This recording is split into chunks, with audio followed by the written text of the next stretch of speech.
Welcome again to another financial analysis video with myself, Moeed Amin, and Ted Wayman. So today we're going to be looking at SCS Group, or essentially sofas, carpets specialist group.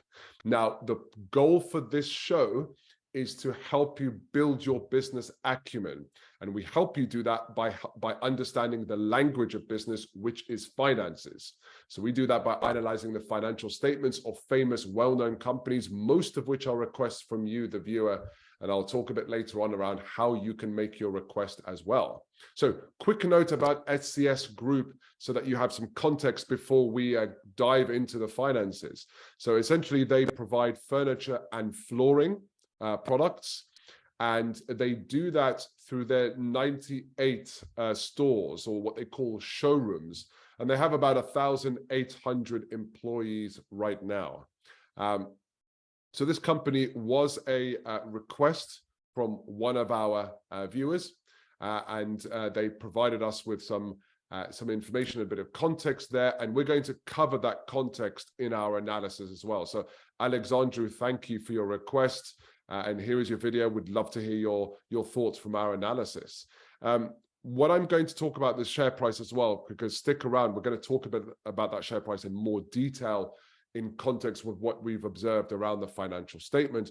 One thing that's important to note is actually the like-for-like sales between 31st of July and the 19th of November. Now, sorry, not sales, but their like-for-like order intake was down just over 9%. So they're obviously seeing something happening in the market there. And on the 2nd of December, their CFO resigned, and they informed the public of this. So that CFO has a 12-month notice period. So he's actually going to work his 12 months notice period, and they are in the process of finding a replacement. Now, interesting information, it's part of your thesis or part at least of your research. Now, on the share price. So this company floated in 2015. If you'd invested back then, you'd be sitting on a decline of 15%. We don't often see that, so it's interesting that that happened to be the case here. If you invested 5 years ago, you'd be sitting on a decline of about 20%, and if you invested a year ago, you'd be sitting on a decline of around 27%. So there's certainly something going on there in terms of their share price, and we'll dig into that a little further later on. So over to you, Ted. What we'll do is we'll show you how to read and understand a financial statement of a company like this, so that you can use that knowledge in any of their quarterly statements or any other company in this space as well. Good to see you again, and good to see all of our viewers. Welcome back to our regular subscribers. Welcome if you are new, and if you aren't new, then please do subscribe. Hit the subscribe button now, and if you like what you hear, don't forget to click on the like and share with your friends and colleagues. We are here to educate. This is SCS.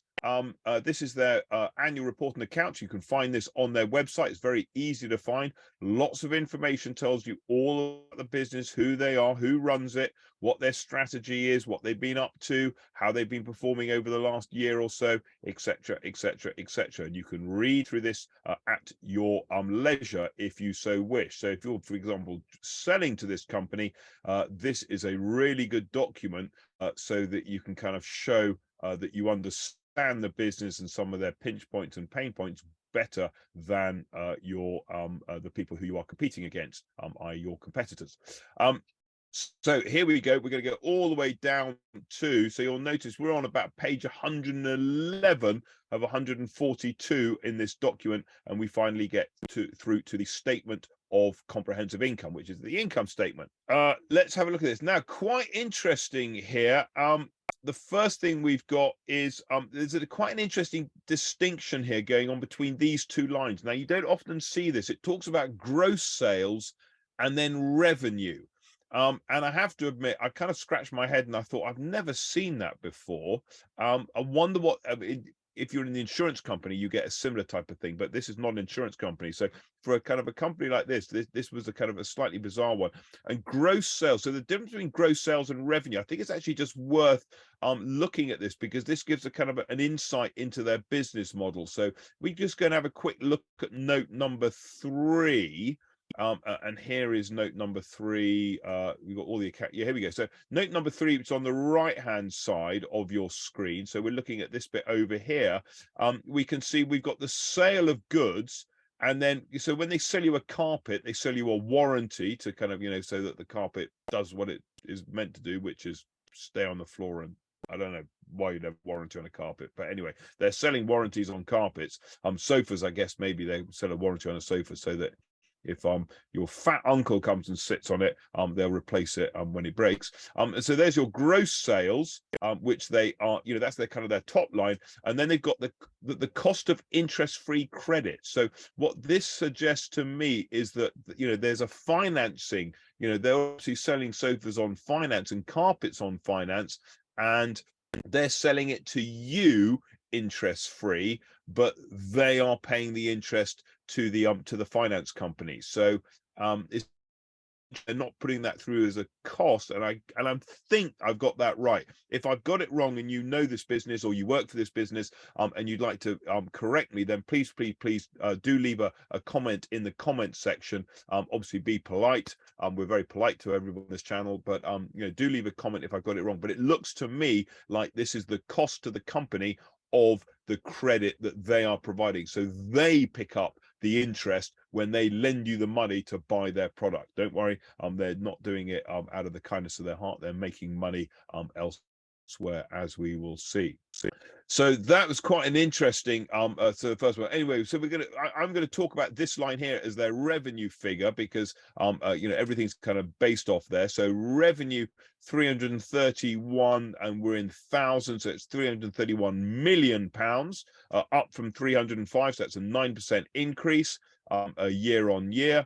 The cost of what they're doing, so the cost of those sofas and carpets is about 175 million. That's a 53% margin. So if you pay 450 quid for a sofa, it costs them 225. Okay, and don't forget, they borrow the money in order to lend that money to you. So you may think, oh gosh, isn't it nice of them to give me interest-free credit? Yes, it is, but don't forget, you're paying twice what they paid for the sofa or for the carpet, for example.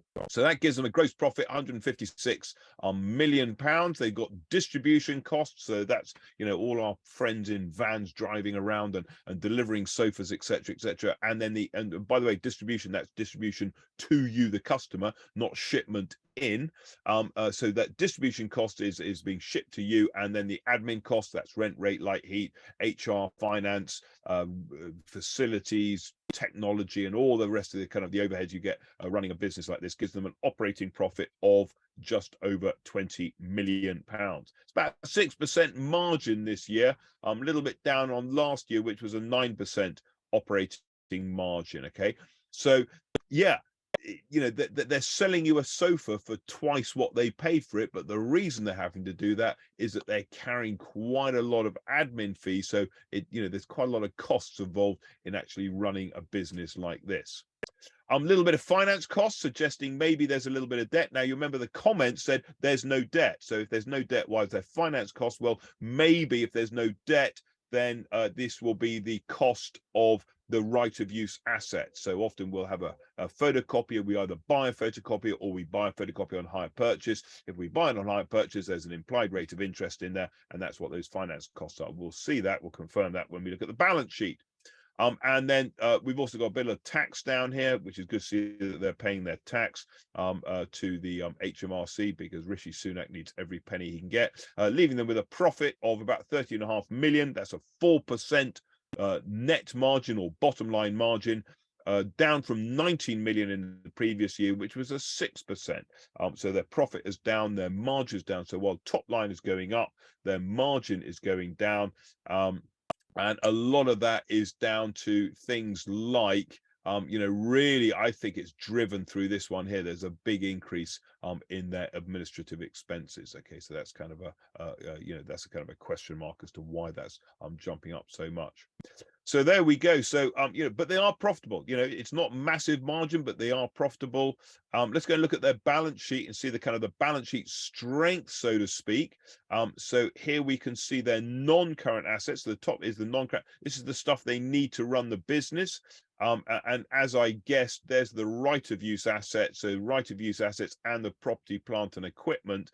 So we kind of we talk about those two together, and the right of use assets is nearly 100 million, easily the significant. So rather than buying photocopiers, these guys are renting photocopiers. So all the stuff they need to run the business, tables, chairs, computers, it's all on hire purchase, and that's really good for their cash flow. It means that they don't have to come up with the cash in order to spend it on capex. They can pay for it out of cash flow effectively. Their current assets, they've got some inventories, trade receivables, and there's the cash. And you remember the comment said these guys have got a lot of cash. They have 71 million pounds. Okay, so there's a lot of cash sitting on their balance sheet. And the current liabilities, you can see the current liabilities down here. We like to compare our current liabilities with our current assets. So the 96 to the 77, 96 million of things that they've got which are either cash or going to become cash soon, and 77 million of things that they have to pay soon, and that gives us what's known as our liquidity ratio. And our liquidity ratio, I'm just checking my notes now, is 1.24, which suggests to me that they're easily liquid, they're easily able to pay their bills on time. And you can almost sort of, even just look at the amount of cash they've got and say the cash is sufficient to pay the suppliers. So, liquidity doesn't look an issue, even on an acid test, which is actually very relevant to these guys. So the acid test is exactly the same, but without inventory. So effectively, we're ignoring this. You're on a ratio of about 1. Okay, so you don't want to be much below 1 in their game, but 1 is okay. So they are not dependent on their ability to sell sofas to pay their suppliers in the term. No debt. You can see there's no debt. So there's the long-term liabilities. There's no debt, but what they do have instead of debt is effectively these lease liabilities, which is a form of debt finance when you think about it. So rather than going to the bank and borrowing a ton of money to buy tables and chairs, they're just using hire purchase and finance leases in order to buy them. So it's kind of debt by another name, and that's why they're paying interest. Although that debt will be secured on their right of use assets. So it shouldn't cost them too much. The effective rate of debt rate of that debt should be relatively low because of the security provided. So yeah, so to say that it's debt free is not 100% right. These guys, they do have debt, they do have interest payments they have to make, but it's just a different form of debt, if that makes sense. Just looking at the working capital while we're looking at this section here, we look at the working capital requirement will be very important for them. It looks to me, this is back of an envelope calculation, so I'm prepared to be told that I'm wrong on it, but I reckon that it takes them, if you look at the inventory turnover, that's up here, it looks to me like it's taking them about 40 days to sell from the day they buy a sofa or buy a carpet to selling it. Takes them about 40 days. The trade receivables, very, very low. It's about 3 days. Well, we kind of make sense because they're not going to sell it and then say, oh, pay me later, or rather they do say pay me later, but that's financed through an external company. So effectively, if you do buy a sofa from them and then pay later, in effect, they are outsourcing the finance to another finance company, and that finance company pay SGS, so that's, or SCS, sorry. So that's going to help CS's cash flow, and then the finance company, they pick up the kind of the payments, and SCS, as we mentioned before, looks like they are paying the interest on that loan that effectively, so SCS pay the interest on a loan by another company who lend you the money to buy the sofa, if that makes sense. So 3 days, and then their accounts payable 35 days looks pretty reasonable. So it's kind of 40 days to sell a sofa and 35 days to pay their suppliers, which basically means that, you know, that there's no real working capital requirement. They're kind of their cash in is exactly or almost exactly matched with their cash out. Okay, and that's why this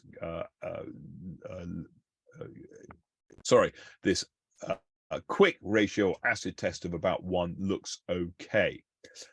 So nothing else in the non-current liabilities, and down here we've got our current, the equity. In the equity, these guys really very much funded through retained earnings. Now this merger reserve, this is a little bit of a funny one. So this arises when you actually merge 2 companies together. I don't know what the history of these guys are, or when the sort of the merger, you know, who they merged with and what happened, etc., etc. But it's kind of, you know, I guess the point we're making here is that it's not physical investment by the shareholders. So this is very much funded through retained earnings being reinvested into the company, and they've got 50 million. Okay, so again, a pretty strong balance sheet there. So it's looking good. I mean, it's not bulletproof. I wouldn't say it's absolutely bulletproof, but you know, there's no real cause for concern there. You know, we are going into recession. You know, if we're going into a recession, cost of living crisis and all that kind of stuff, then, you know, sofas and carpets are going to be the one that suffer, because, you know, I'll just, you know, carry on with my existing sofa. I'll put off those big purchases. So I think, you know, these guys, you know, they're probably getting ready for the storm if they're not ready already. They are kind of, you know, they're hunkering down. And I agree with our commentator, who said, look, you know, they've got quite a lot of cash. They should be able to ride it out. And you know, depending on the length of the storm, I don't see why not. Here's their movement in equity, retained earnings. We can see that they have actually been paying dividends. There's a dividend that they paid last year, and sorry, 2 years ago, and the dividend they paid last year. My guess, and they actually did a share repurchase as well. So we kind of read those two together. My guess is, you know, if I was this company, I would probably be going, you know what, maybe we'll just not pay any dividends for a while, you know, just hunker down, make sure we weather out this storm, and then we'll come back and you know, we'll be in an even stronger position because competitors will have gone bust. And that leads us on to the cash flow here. So net cash flow from operating activities, generating cash, which is good. A lot of that is because they are depreciating these right of use assets. It's a non-cash expense. And in here we've got the movement in working capital. So interestingly enough there, that you know, there's quite a lot of cash being tied up in their working capital, either by you know, paying down their suppliers, not collecting money from the customers, or increasing their inventory. Okay, and that's going to be reflected. A lot of that will be certainly the first 2 numbers will be because they are increasing their you know, they're increasing their sales, so they're increasing their inventory as a result. And it doesn't look excessive there, and I'm sure their inventory is under control. Big, you know, that's a one-off big decrease in other payables. You know, you won't see that next year. I would expect they kind of, you know, they just did a big payment to their suppliers for whatever reason. Cash flows used in investing, 4.7 million. Looks fine, just buying property, plant and equipment, etc., etc. And then the financing, there's the dividends that they're paying, there's the share buybacks that are going on that we mentioned, and they are also paying the capital leases of some of those assets. Now that's quite a big number. If you remember, capital, you know, if you're paying 25 million on your capital leases, and just to remind us, when we go back to the balance sheet, here was the balance sheet. Your right of use assets are you know, they've got a book value of about 100 million. Then it suggests to me that you know, you're making significant repayments. I don't know what the life, I don't know what assets they've got and what the life of that assets is, but it looks to me like they should be paying off those leases, and then they, you know, effectively they got those assets to use for free. And I think that's really kind of, you know, the big numbers. There's nothing really else out there which is you know, which, you know, leaps out at me. So and I think I would agree with our viewer who, you know, saying that, you know, it looks strong. It's not bulletproof, but it does look strong. So when we look at the market, these guys, they've been bouncing all over the place. I'm not sure what's going on with my timeline, so apologies about that. But you'll see that there's a market cap of 55 million. Well, the book value is 50 million, so it's trading at a very small premium. And you know that, you know, the difference would be known as goodwill. You look at this PE ratio. P ratio of the market is, you know, about 5 times earnings. Now 5 times earnings is crazy cheap. You know, my calculation is about, you know, 4 times earnings, which, you know, that's a yield of 20 to 25%. Even the dividend yield is very, very large. You know, dividend yield of about 8 to 9%. If you include the share buyback, you're up at a 12% dividend yield. So the dividend yield, very, very large. And it looks to me like this, you know, these guys have bounced and they're starting to kind of, you know, go back up again. Now, where do they go from here? I think it slightly depends. And don't forget, you know, what we've been looking at, the financial analysis just tells you what's happened in the past. It doesn't tell you what's going to happen in the future. These guys are obviously entering into, you know, a very, very tough period, high inflation, cost of living crisis, redundancy. You know, we're going to have a recession, which will probably result in redundancies. And these guys, you know, operate in the kind of very much the nice to have part of the market rather than the need to have. You know, you don't need a new sofa. It's nice to have. So I can't see this going like that. On the other hand, I can't see it going down like that. It's you know, it's not bulletproof, but it's got pretty strong. So I reckon these guys, they're going to bounce around a little bit, and then as the market recovers, these guys should start to recover. Okay, so this, to me, I wouldn't put it on my short list and say the shares are going to go down in value. It's massively overvalued. It looks very undervalued, but it's undervalued for a reason. So this would be, you know, this would be a classic value investing play where you buy, you have a well diversified portfolio. You buy, you know, a chunk of shares in these guys, and you just sit on it, and you don't worry about it. You don't listen to market noise, and you just let it, and then slowly you hope. And you obviously, you know, you don't just have SCS, you have a number of other investments as well. And you hope that, you know, the market will start to realize the value in these guys. And as we come out the other end, people go, oh, right. And now, I can, you know, things are getting better. I can buy that sofa we've been saving up for, or I can, you know, get carpets in the bathroom or whatever it is I need, etc., etc. These guys will be well poised in order to deliver that. Okay, so that's kind of the theory. It doesn't always work in practice, but that is definitely the theory. Here we go. This is looking slightly more. I'll tell you what it was. I've just realised on the axis. So the reason for this, Moeed, if you're slightly interested, is that I was preparing this yesterday when I was sitting in Riyadh. Okay, so these are all Saudi Arabian. These are Arabian time zones rather than UK time zones. So apologies for that. I have no idea. I don't understand the whatever calendar they're using. Anyway, so the point is, you can see there's been a kind of steady decline over the last, you know, whatever this over the last year. You can see this is for a year. There it is. So it's been a steady decline over a year, and I'm not saying that it can't continue lower. Okay, so if you're trading it, you know, you want volatility if you're trading it, but if you're an investor, that, you know, that's a screaming buy. That just says, you know, this stock is cheap, and if you think it's undervalued, then this is a good investment. So just before we finish, Moeed, just let's go back to looking at the accounts. This is our kind of our new little look. I quite like to have a look at page 88.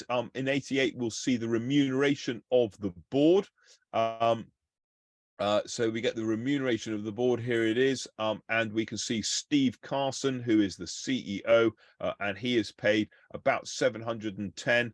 Now, you'll notice down here it says that he joined in January 2021, and these numbers are for the year 2022. So he's on about 700,000. Chris Muir, you'll notice, he's taken a bit of a pay cut here. So these guys are taking a little bit of a hit. Steve Carson's obviously, he's seen his pay go up, and Chris Muir has seen his pay go down. But I think this is quite interesting that he's on 710, and I think that if you want to look at how does that compare with our employees, we can find out the average wage for this company by looking at page 121. So if we look at 121, and this is this is standard information which you'll find in pretty much any annual report and account, especially of a listed company. We've got the staff costs here. So it gives us the total staff cost, which is £65 million. Don't forget, this includes those directors that we were just looking at, but they're not going to distort it massively. £65 million, 1,800 employees. Okay, so the average wage is £36,000. So if you work for SCS, you can kind of work out whether you're above average or below average there, and that means that the CEO is paid 20 times the average employee. Now 20 times sounds quite a lot, but actually in the scheme of things, in a listed company, I reckon that that's pretty low.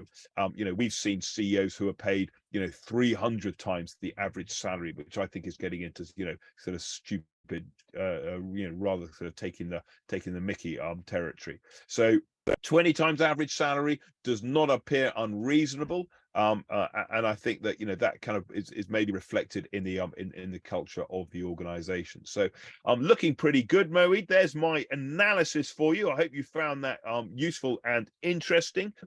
Is it a buy? You know what, Moeed, as a result of this analysis, I'm quite tempted to take a not sizable chunk of my portfolio and just tuck some into SCS to see if it will come back after the current recession, which we are either in or about to go into. So there you have it. If that was the analysis on SCS Group, hope you found that useful. If you like this video, don't forget to hit that like button. If you have people in your network that you think would actually find value from this video and they're interested in this company, don't forget to share this video. And also don't forget to subscribe and hit that notification button, because if you make a request to us for a company, then you will get instant notification when we publish it. Now, I promise to show you or tell you how you can actually make that request, and here it is. So all you have to do is, in any one of our videos, leave a note in the comment section. Of course, mention the company you're interested in and tell us why you're interested in them, whether you're selling to them, whether you're thinking about investing in them, or if you're thinking about joining them and you're up for an interview. Do leave a note in the comment section, because then we can add that context into our analysis to help you. So until the next video, thank you, everyone. Thank you, Ted. Thanks a lot, Moeed. Good to see you. Catch you later.